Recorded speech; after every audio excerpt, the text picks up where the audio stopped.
আসসালামু আলাইকুম, সবাইকে স্বাগতম আমার চ্যানেলে। তো আজকে আমরা এমএক্স এক্সেল এর 20তম পর্বে রয়েছি।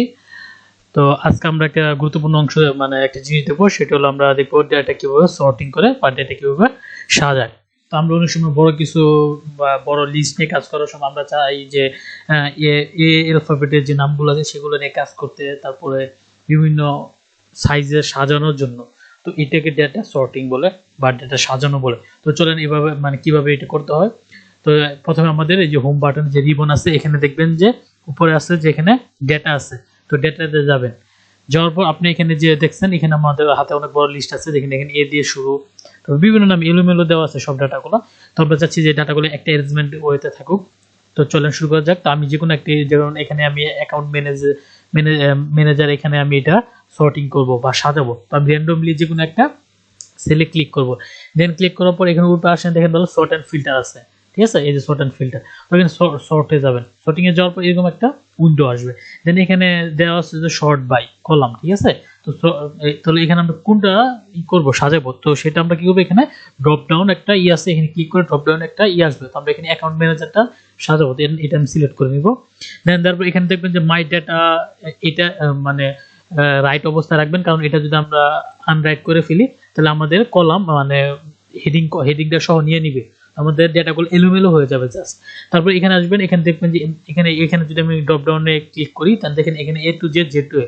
তো এখানে এটা বলছে যে আমরা যে ডাটাগুলো সাজাবো সেটা কোন অ্যালফাবেটিক অর্ডারে সাজাবো, এ থেকে শুরু করে জেড পর্যন্ত না জেড থেকে এ পর্যন্ত। তো আমরা যদি এখানে যাই, আমরা যদি এ থেকে জেড পর্যন্ত দেই, দেন এখানে যদি ওকে করি, দেন এখানে কিন্তু সবগুলো কিন্তু সাজানো হয়ে গিয়েছে,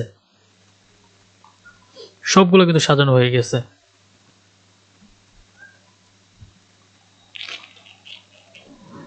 তো এখন আমরা চাচ্ছি কি, যে আমরা এখন চাচ্ছি যে আমরা তো অ্যাকাউন্ট ম্যানেজারটা তো সাজালাম, তো আমরা চাচ্ছি যে এখানে অর্ডার যে অর্ডার প্রায়োরিটি আছে তো সেটা আমরা সাজাবো। তো দেন আপনি যে কোনো এক উপায় যাবেন, এখানে আসবেন, এখানে আসলে র্যান্ডমলি এখানে ক্লিক করবেন। ক্লিক করার পর এখানে কি করবেন, আবার সেখানে ডাটা সর্টে যাবেন। যাওয়ার পর এই যে এখানে যে দেখবেন অ্যাড লেভেল, এখানে অ্যাড লেভেলে ক্লিক করবেন। দেন এখানে বলতেছে যে প্রথমে তো আমরা অ্যাকাউন্ট ম্যানেজারকে সাজালাম, দেন আমরা কাকে সাজাবো। তারপর এখানে আপনি দিবেন অর্ডার প্রায়োরিটি। হ্যাঁ, দেন আমরা এখানে দিলাম যে এবার আমরা জেড থেকে ই পর্যন্ত যাব। দেন এখানে ক্লিক করবেন, দেখেন অর্ডার প্রায়োরিটি, ঠিক আছে? এই যে লো মিডিয়াম ক্রিটিক্যাল, লো মিডিয়াম ক্রিটিক্যাল। হ্যাঁ, ঠিক আছে। তো এখন আমরা আরেকটা জিনিস দেখবো যে প্রোডাক্ট ক্যাটাগরি, ঠিক আছে, বা প্রোডাক্ট সাপ্লাই না প্রোডাক্ট দেখবো, এটা দেখবো আমরা, এটা সাজাবো। দেন এখানে ক্লিক করলাম, সর্টে এখানে গেলাম, ক্লিক করলাম। দেন এখানে আসলাম, আসার পর এখানে কি দেখলাম,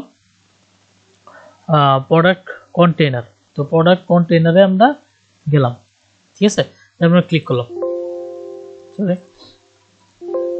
সরি এটা মনে হয় হচ্ছে না। তো এখানে বাসে যাই, তো বাসে যাওয়ার পর দেখি এটা হয় কিনা, তো এটা আলফাবেটিক অর্ডার সাজানো যায় কিনা। যদি আলফাবেটিক অর্ডার না থাকে তাহলে এটা সাজানো যাবে না। তো এখানে দেখলাম যে শিপ মোডে গেলাম। দেন এখানে ক্লিক করলাম, তো এটা হচ্ছে না। তো আমরা এই দুইটাই জাস্ট পারলাম।